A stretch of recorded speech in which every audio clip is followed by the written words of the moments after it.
Hi, ThatPaulGuy. As some of you may know, recently I have taken my PC setup from a total disaster in one room, sitting on a table all smashed together into a fustercluck, to a little bit wider area, a nicer desk that has room for a couple of different monitors, has room for my streaming, has room for editing, has room for my work computer and everything else. Well, today we're going to take a look inside the bag and see if what's in here can't help me screw things up even worse.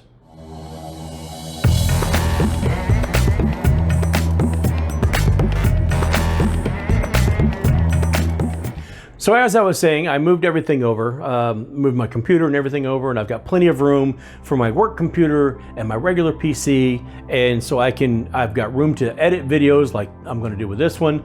I've got room to go ahead and I've got a setup where I can stream because I've got an RTX 2070 and I've got a Ryzen 7 3700X that do great for PC streaming.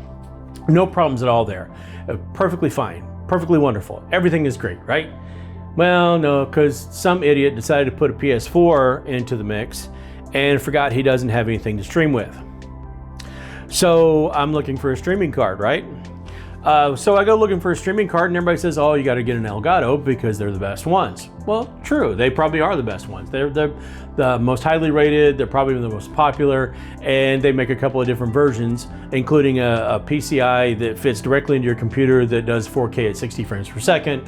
There's a standalone video capture card that is a USB that I think they go down to 1080p at 60 frames per second pass through, and they're great cards. Can't argue with that. They're a little hard to find right now. Similar to webcams and monitors and everything else having to do with computers or doing anything in a home office, you can't find hardly anything worth hardly anything right now. So they also being in short supply, I've had to look for alternatives. Now this is where I got to give a shout out to Nutty, who's also a YouTuber and gives great advice on streaming. Everything from how to use OBS to how to do lighting to how to do sound and everything in between. Does an awesome job. And recently he looked at something by a company called Clone Alliance. Now he actually looked at the one that was a 4K 30. 4K 30 frames per second pass through. So that means the signal going out goes straight out. A signal coming in goes straight out. And it does capture at 1080p at 60 frames per second, which most of them do, and that's pretty standard.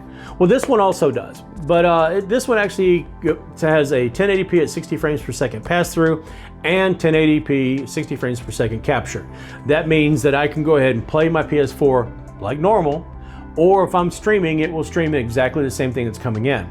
Some other models this one will also take in 4K, but does not pass out 4K. The other models, the more expensive or the better quality models, will bring in 4K and they will stream out 4K, but I'm not set up to do that, so there's no sense in me doing it. My PS4 right now is not set up for 4K and does no good at all for me to get the higher end when I'm not doing that. So I'm taking a look at the Flint XL. Now knowing me, I'll probably screw this up as well as anybody else. So if I can do this, you can do this.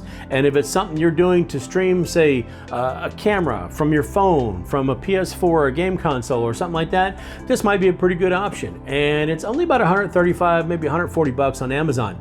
Also much cheaper than the Elgato right now, which you can't get anyway. Okay, so we've got our Clone Alliance Flint LX set up, and I've taken the HDMI output from the PS4 into the box in the input, the HDMI out from the box into the back of the monitor, and the USB to a USB 3 port. In this case, I've got it on the USB 3 hub. Now we need to set up a video and an audio. I've tried to set this up a little bit before, testing it out before I started recording. I've had all kinds of problems trying to do the audio second, so I'm going to do the audio first. And hopefully this will work out. So audio input capture we're going to do first. And we're going to select the CA Flint and OK. Alright, and then now we are going to select the video capture device. And this usually picks it up right away. We'll see what happens. And it did pick it up right away, so I like that. So that's good. And so now, but if we notice, if we move the screen out, it covers me up. So let's try to do something a little different here. Let's go, we're going to position this, well, we'll just go ahead and stretch it out. But before we do that, let's change this in the hierarchy here to go underneath Paul's text. Hi, editing me here. One thing that I'm cutting in because I noticed that when I went back to go edit, I was showing how I was doing on the drop down for the hierarchy, but you couldn't see it because the screen was blocking. So let's undo that just a little bit. This is the area that we're talking about right here, that if I put, say, the webcam behind the video capture device, then if I move, see, you're gonna see it hides behind there. But if I go ahead and move that back up in front of it, then you can see me again. So whichever one is the top of that list right here, that's the one that's going to show up toward the front. Everything else, it's like in layers. So the further down your list it is, the further back it is. So if you've got something that overlays or something that overlaps, you're not going to be able to see that if it's lower in the list than the other thing that you're working with. So that's what I was switching, that's what I was changing, and you just couldn't see it. So I apologize for that. And back to your regularly scheduled idiocy. And that way the webcam and the text both show up, but the screen does not cover it now, and you can see the bottom corner.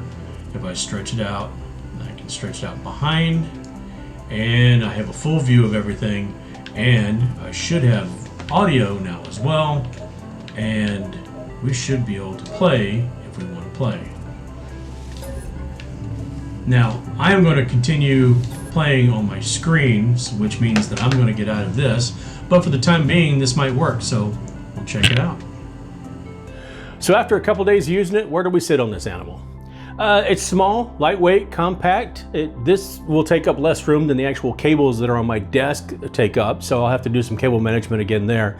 There's a QR code on the back so you can download their software. It does work very, very easily with OBS, which I was using. OBS Studio, as a matter of fact, was what I was using, and it sets up pretty easily and pretty quickly. One thing I will mention, if you go back and say you open up OBS again, you might have to unplug the USB and plug it back in just to kind of reset it, because there were some times, in fact, at one point I was streaming for about an hour and a half yesterday morning with them just looking at my PC output on screen number 2 instead of the PS4 output, because I looked over and saw that I was getting sound, didn't even pay attention to the fact that I wasn't getting the video output. Unplugged the USB, plugged it back in, it reset, everything worked great, and I was off to streaming for another 4.5 hours. So that part worked great. Never dropped out on me once it was set up, but I did have to go ahead and do that. And they do mention that in the advertising or in the box itself, that it does say something about going ahead and resetting the USB. Which, yeah, that's a small little thing to worry about, especially if other software is what you're turning on and turning off, and you're not paying attention to the actual input, which may be, stay on the entire time if it's connected to your PC. Regardless of that, the only thing I found, it would not work on my phone because it didn't have an HDMI out. I have not tried to do tablet or anything else, but as far as anything with an HDMI, like a camera or obviously your PC, game system, all those will work on it. Very, very easy to set up, at least to the OBS. I have not tried their software. I'll probably get around to doing that later, but my main concern was to seeing how well that I could actually set it up and start streaming. And I was really, really happy with it. So the Flint LX, made by Clone Alliance, and this is their about $135. Like I said, I'll leave a link to it on Amazon. There is a model that's less expensive than this that does not give a pass-through output. There are a couple of models that are more expensive that have 4K output. So pick your poison there. Find out what it is that you need. If you cannot get a hold of an Elgato, or you're just looking to save a little bit of money, it's a pretty solid choice, and I think I'd do it again. So where can you find it? Pretty much anywhere. You can definitely find it on Amazon. I'm pretty sure you can get it on Newegg. There's choices for purchasing at other major retailers. That's not a problem. The price is good, and it is available, which is something I'm sometimes concerned about, because other things that I have reviewed, I turn around and they're not available anymore. This happens to be available, and I'm pretty happy with that. So I feel pretty confident in it. Would I buy it again? Absolutely. And I might even, when I get the PS5, if I decide to start streaming in 4K or doing videos in 4K, I might even step up to the more expensive model. Depends on how it compares with the Elgatos, and if I decide I want something that's actually a PCI card in my computer, but that's a bridge I can go over later. Anyway, very happy with it. Once again, it's the Clone Alliance. This one happens to be the LX model. It's the Flint LX, and you can find it pretty easily, and that's just the way I feel about it. I was very, very happy with it, and I would definitely do it again. So as always, folks, you're welcome to thumbs up, thumbs down, do all that YouTube stuff. Leave me kind of comments. Are you trying to do any streaming at all? Are you streaming on your game console or your PC, or what are you doing? Are you doing anything? Anyway, just kind of let me know in the comments if you want to. Otherwise, that's all I got for right now. So with that in mind, I'll see you later.